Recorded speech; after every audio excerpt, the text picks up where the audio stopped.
Hey food lovers! Welcome back to my channel. Today we're doing something fun and different, baking without an oven.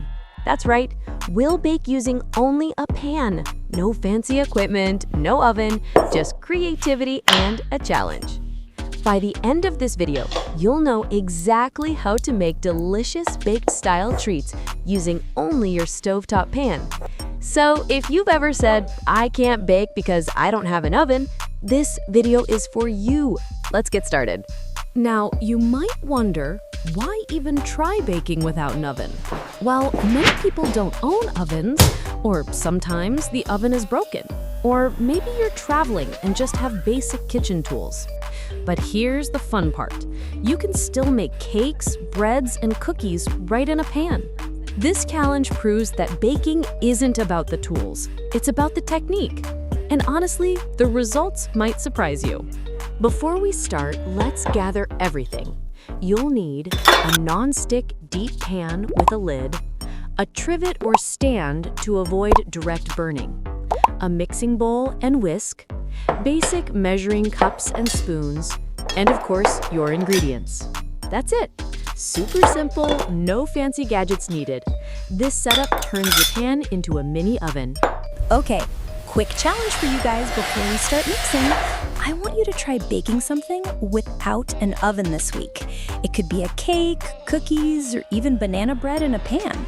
Take a photo or short clip and tag me on social media or comment below what you tried. I'll feature some of your creations in my next video. Let's see who can win the No Oven Baker badge this week. For today's challenge, we'll be making a classic chocolate sponge cake. Soft, fluffy, and baked completely on the stovetop. Why this recipe? Because it's a great test, cakes are usually oven-baked. So if we can pull this off in a pan, we can bake almost anything this way. Plus, who doesn't love chocolate cake? Let's start mixing. In a bowl, combine 1 cup all-purpose flour, 2 tablespoons cocoa powder, a half teaspoon baking powder, a pinch of salt. Whisk them together until everything is nicely blended. Dry mixing ensures no lumps later and helps the cake rise evenly, even without an oven. Now, in another bowl, whisk together half a cup sugar, half a cup milk, a 1/4 cup oil or melted butter, half a teaspoon vanilla extract. Mix until smooth. This is what makes the cake moist and flavorful. Once done, slowly add your dry mixture into the wet bowl. Gently fold until you have a smooth batter. Don't overmix, just enough so it looks silky. Here's the secret step, turning your pan into an oven. Place a trivet or ring inside the pan. This creates a gap between the direct flame and the cake tin so it cooks evenly instead of burning. Preheat your pan on low flame for 5 minutes with the lid on, just like preheating an oven. This step is crucial. Grease your cake tin or small steel bowl with oil and pour in the batter.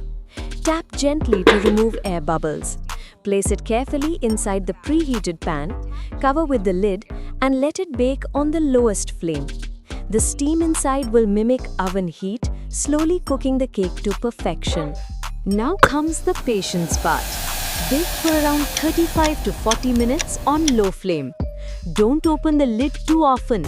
Heat escapes quickly and your cake might sink. After 30 minutes, insert a toothpick in the center. If it comes out clean, your cake is ready. If not, cover again and cook for 5 to 10 more minutes. Turn off the flame and let the cake rest for 10 minutes before unmolding.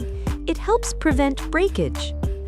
Flip it onto a plate and admire that golden, fluffy cake. For decoration, you can dust powdered sugar, drizzle some melted chocolate, or even add fresh fruits on top. Simple but amazing. And now, the best part, tasting. Wow, the texture is soft, moist, and airy, just like oven-baked cake. This proves you can bake without an oven and still impress your family and friends.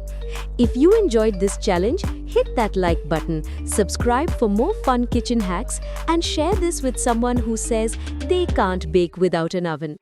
Thanks for watching, and I'll see you in the next food adventure.